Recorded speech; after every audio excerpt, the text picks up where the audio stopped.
Dari Rahma MHMD 19. Ustadz, saya mau bertanya, bagaimana pendapat agama tentang orang indigo bisa melihat plus berkomunikasi dengan makhluk halus? Bahkan sekelas Rasul cuma beberapa yang bisa berkomunikasi dengan jin. Nah, indigo kalau indikos ya, padha. Indigo karo indikos itu Indikosnya sampean. Indikos ya. Ini pripun Kang? Indigo. Kata dari teman-teman adik-adik itu Kang iki indigo lho.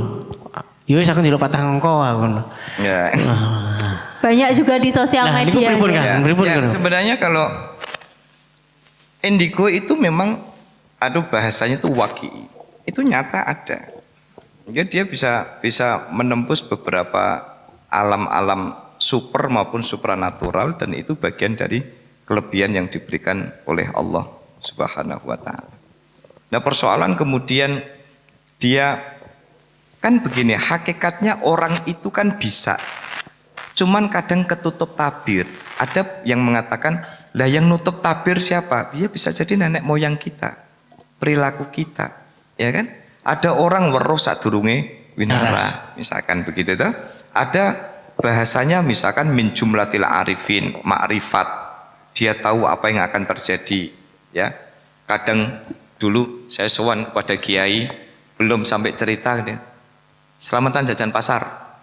Ya. Jadi belum cerita, iku wis duwe jawaban.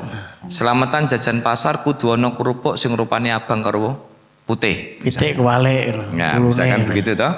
Nah, maka sebenarnya Mas Rahman tadi yang si penanya itu, maka prinsip bahwa indigo itu bagian dari kelebihan dan itu fenomena yang alamiah.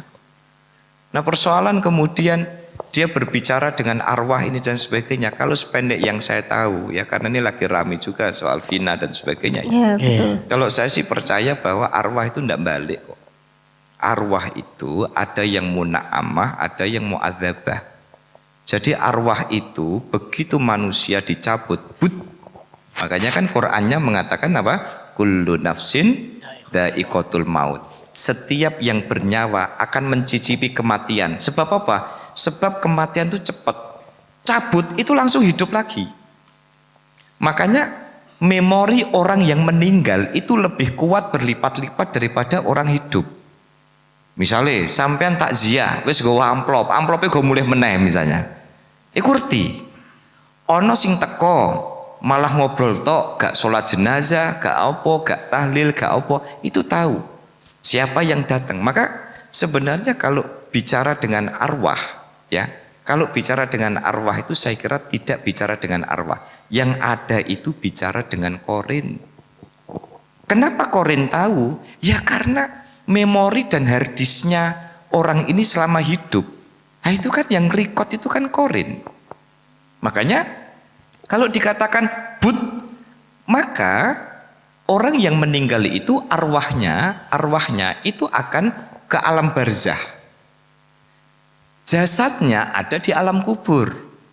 Makanya alam barzah dengan alam kubur itu beda. Alam kubur itu tempat mengubur fisik, sementara alam barzakh itu adalah tempat di mana para arwah itu dikumpulkan. Makanya kalau sebagian ulama mengatakan bahwa ada reunian para arwah, iya, oh no reunian tuh, lho lek kowe kok cepet men lek, aku nyusul kowe ya misalnya.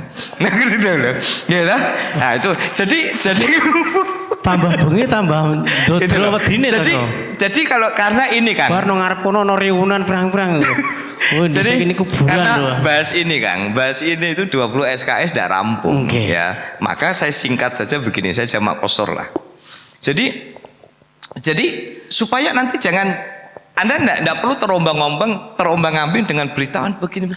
Kalau menurut saya kalau ada orang bisa bicara, itu bukan bicara dengan arwah, tapi bicara dengan korin. Yang korin itu menyimpan memori, menyimpan harddisk seluruh file orang ini selama hidup. Kan begitu. Nah, lalu kemana arwah? Cabut arwah itu nanti kembali ke alam barzah. Nah, besarnya alam barzah besarnya alam barzah itu luar biasa seperti perbandingan besarnya rahim ibu dengan besarnya alam semesta ini. Jadi alam semesta ini itu tidak lebih besar daripada alam barzah. Nah, apa balik Pak? Enggak. Kalau arwah itu enggak balik. Ya, arwah itu enggak balik. Arwah itu loh. Ada kok ojo-ojo balik, enggak kono enak kok. Makanya arwah itu kan ada dua. Ada yang muna'amah, ada yang mu'adzabah. Yang muna'amah itu arwah yang sudah merasakan keenakan-keenakan akibat perbuatan baiknya selama di dunia. Hanya apa balik, nontonnya panas kok. Nek kono wis enak kok dadak balik. Yang kedua, arwah yang mu'adzabah. Arwah yang mu'adzabah itu apa? Arwah yang diadab. Lah kok boro-boro balik untuk kuprui nek kono kok arep baliknya apa? Maka kalau saya, dan ini monggo kalau, makanya saya dari awal sudah kasih disclaimer bahwa ini bukan persoalan setuju dan tidak setuju. Ini terbuka untuk didiskusikan bareng.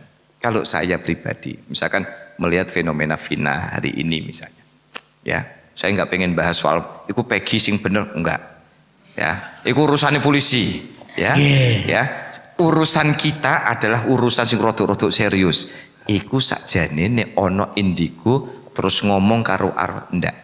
Dia tidak sedang bicara dengan arwah. Dia sedang bicara dengan korin yang dia membuka kembali folder-folder yang direkam selama kehidupan ini. Pak, itu kok kadang anu Pak, ono wong mati. Baru wong mati ku terus apa jenenge nangis nok mburi. Ya kan? Kenapa? Utangi urung lunas. Iya, wingi anu, soalnya jaluke wingi ora kain kafan, jaluke kain sutro, jaluke batik troso, ya kan? Malah diukan, misalkan begitu kan? Maka menurut saya itu bukan arwah, tetapi itu adalah korin yang bisa menciptakan kejadian demi kejadian, bukan semata-mata sing wis nenggone alam barzah terus balik, itu tidak. Makanya korin ini menjadi penting. Ini sekaligus sebagai, kalau nggak ada pertanyaan lagi, sekaligus sebagai closing. Ya, maka kita sebenarnya punya kepentingan, ya, punya kepentingan untuk membina korin kita masing-masing. Supaya apa? Supaya korin yang selalu nempel di kita, yang kuat itu korin yang mulhim, yang mengajak kita kepada kebaikan dengan cara apa? Menciptakan kebaikan demi kebaikan. Jare wong tua biyen lah. Dadi wong ku sing apik, ngewehi keapian, ya ta? Sopan karo wong, golek rezeki sing halal. Maka saya ingin memberikan satu statement bahwa kita punya kepentingan agar korin ini terus membersamai kita dalam kebaikan itu, maka ciptakan kebaikan demi kebaikan, sehingga korin yang mulhim, korin yang mengajarkan dan mengajak kita kepada kebaikan itu akan mengarahkan kita terus kepada kebaikan. Supaya korin juga menjaga kita untuk terus stabil di dalam menjalani titah kita sebagai orang hidup. Makanya kalau ada fenomena yang saya alami dulu, pernah saya ceritakan di sini tapi sudah lama sekali. Ketika dulu saya masih ingat, ya, anak saya yang pertama itu nangis luar biasa. Diajak ibune nangis, diajak bapake malah girap-girap, ya toh, nangis. Saya telepon ibu saya, ya, Bu, niki kok nangis pripun gini. Dengan santainya ibu saya bilang, coba kamu lihat, jangan-jangan ada jemuran di luar. Lah saya sama istri saya pakai logika apa hubungan nangis sama jemuran, kan begitu. Nah, ternyata apa? Di situ ada konektivitas antara fisik manusia dengan korin yang menjaga properti dari kita itu. Oleh karena itu, ayo konco-konco, kita terus berusaha menjadi orang baik supaya baterai korin yang mulhim, yang mengajarkan kita kepada kebaikan akan terus membimbing kita tetap menjadi orang baik dan selalu berbuat kebaikan itu, ya. Weh, Iki urung bahas mangan rentok nonggone lawang. Lawang. Lemari sing ono kacane kudu ditutup nak bengi. Tuh. Jemuran depan rumah harus masuk ketika sudah surup dan ditutup pintu kalau sudah mulai maghrib. Karena apa? Ojo turu sore. Ya, kan seperti itu ya Kang ya. Iya. Ono dewa ngangklang jagat. Nah, itu sudah mulai hilang di dunia modern. Tapi ternyata masih banyak yang menganut itu. Coba sedikit Kang, karena Kang Tur, karena supaya teman-teman itu tidak, tadi saya di awal sudah sampaikan ya, sebenarnya tidak ada kok perkara mitos itu tidak ada. Saya tadi sudah sampaikan di depan. Yang ada adalah mungkin orang belum bisa membuka tabir itu untuk dikaji secara baik. Seperti tadi yang Kang Tur bilang, jendela, pintu, nek maghrib itu bukan ajaran Jawa saja. Zaman Rasul hadisnya sudah ada. Ketika waktu maghrib, binatang ternak masukkan ke kandang, jendela ditutup. Kenapa? Karena ada makhluk namanya Ummu Sibyan. Ummu Sibyan itu jin yang spesialis menggoda ibu hamil, ibu menyusui, anak bayi, dan lain sebagainya. Itu namanya Ummu Sibyan. Jangan Sibyan yang lain. Ya, ini Ummu Sibyan. Ummu Sibyan itu sudah ada sejak zaman dulu, termasuk zaman Nabiullah. Nah, maka kayak yang sampaikan oleh Kang Tur, local wisdom maupun local genius yang ada di dalam masyarakat, sebenarnya kalau Anda mau diskusikan secara serius, itu sebenarnya bagian dari khasanah-khasanah keislaman yang selama ini luput. Maka local genius di kalangan masyarakat, wong Jawa kan pinternya luar biasa. Opo-opo pakai sanepo. Kenapa? Karena orang Jawa itu ojo mbok paksa kudu donga Allahumma ndak. Ora iso ngomong bismillah dadine semeleh. Ora iso ngomong biidznillah jadi delalah. Ya, menggunakan bahasa-bahasa sanepo itulah nek meteng ojo mangan cumi. Nggih. Engko ya, ojo mangan lele, mundak bojomu matil, macam-macam begitu kan.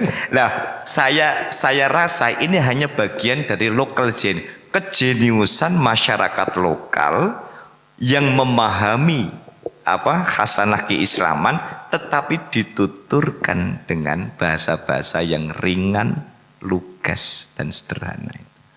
Benar kan ya? Tepuk tangan dong. Oke, sanes wedang nanti kita bisa sowan kecil ya, jangan segini ya, nanti dikira-kiran dari rumahnya beliau karena rumah beliau udah di perumahan di daerah atas. Nanti kita guyon-guyon tentang mitologi, fikihnya apa sih Kang? Kok mangan songgo raen tuh, mangan yang kerang raen tuh, dan kencing berdiri juga nggak boleh dan sebagainya. Ternyata di mitologi itu juga ada dan fikihnya juga sering dibahas oleh Kang Ais ketika kita kumpul kecil. Nah, malam hari ini sudah acara malam hari ini, ingin bisa dengar apa yang disampaikan Kang Ais, bisa disedikitkan lagi oleh Sofia. Monggo. Baik, ini sedikit yang saya tangkap dari materi pada malam hari ini. Kehidupan tidak jauh dari spiritual dan hal gaib. Fitrahnya kehidupan kita adalah berdamai karena dunia gaib itu nyata adanya. Hanya tinggal kita bagaimana cara kita menangkapnya. Dan kewajiban kita adalah harus menata baik niat kita kepada Allah Subhanahu wa taala. Ngono. Oke. Kok tak abot banget nduk, biasanya kok ceplas-ceplosan kaya nesu mbek yange. Mboten, Kang. Dulur. Wong Jawa, wong Indonesia kudu lugas tentang budaya. Awake dhewe wis mulai suka budaya barat. Ternyata orang Inggris, ya ndak salah saya baca, sihir sono yo luweh akeh. Nek logika kan ra mungkin. Apa meneh wong Jawa sithik-sithik klenek. Karena jenengan punya iman, punya keyakinan, nunggalo sedelok wae. Tapi dengan syarat wajib ada pembimbing. Kalau ndak akan salah akibat. Diwaca pirang-pirang tadi salah Kang Ais ya, bablas. Dan di sini banyak nanti tafsir-tafsir yang gak indah, akhirnya jenengan jadi selenco. Makanya monggo kalau mau wirid, mau wening, mau nunggal, manunggaling kawula Gusti adalah istilahnya, kalau di ilmu dulu kami nggak berani bedah karena itu ternyata ranahnya sangat ramai banget. Seperti ajarannya Syekh Siti Jenar, Syekh Siti itulah lemah, Jenar rampung. Nah itu nanti tafsirnya panjang lagi, tidak menceritakan kodam.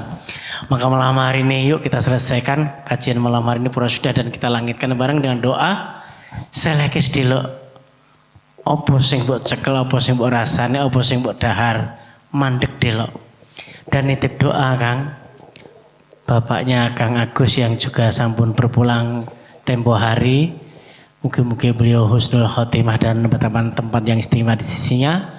Dan juga Kang Reza atas kesembuhannya dan usaha-usahanya dari KNK, Relsa, Kopen, Iksa, Donadoni, Sindusop, ada E-Guru, Ruang Dialog, dan Gasindo, distributor gas Jepara, Gutus Demak, Telkomsel, dan juga sedekah kamisan.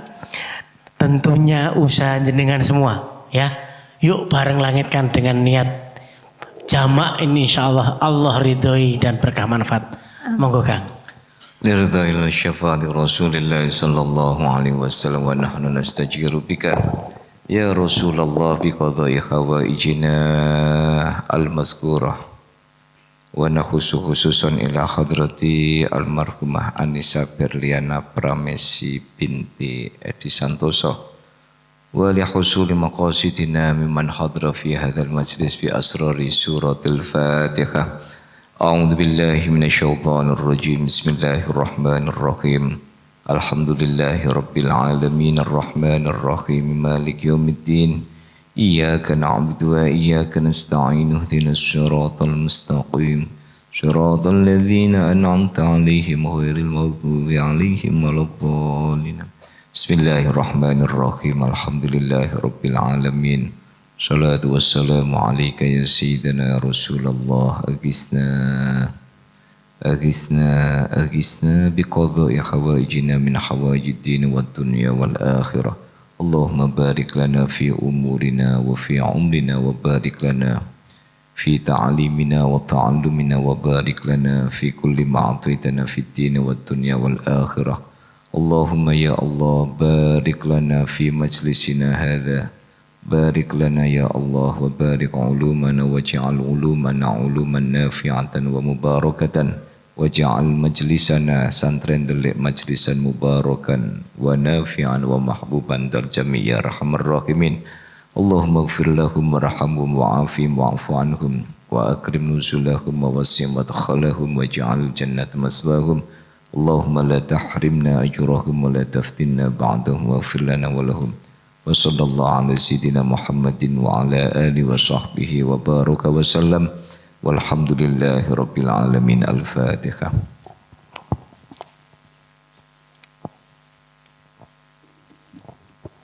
Matur nuwun Kang Ayes, doa sudah pernah sudah sekarang kajian malam hari ini. Parkir kami sampaikan kembali gratis dan tempat ini bisa digunakan untuk kegiatan apapun, tapi tolong info dulu sama Kang Anam karena lurahnya kegiatan adalah di Kang Anam.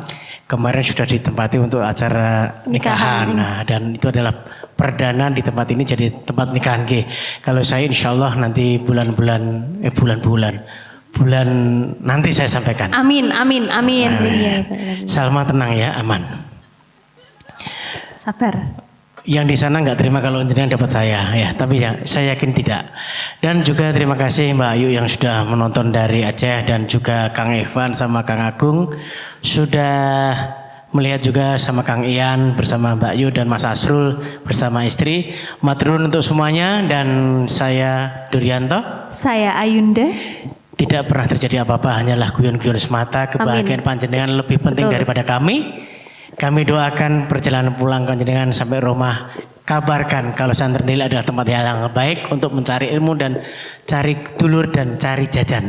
Nah, dan juga kalau mau ikut nobat sehat setiap hari Selasa, jangan lupa di Gang Jeruk di daerah Patemon.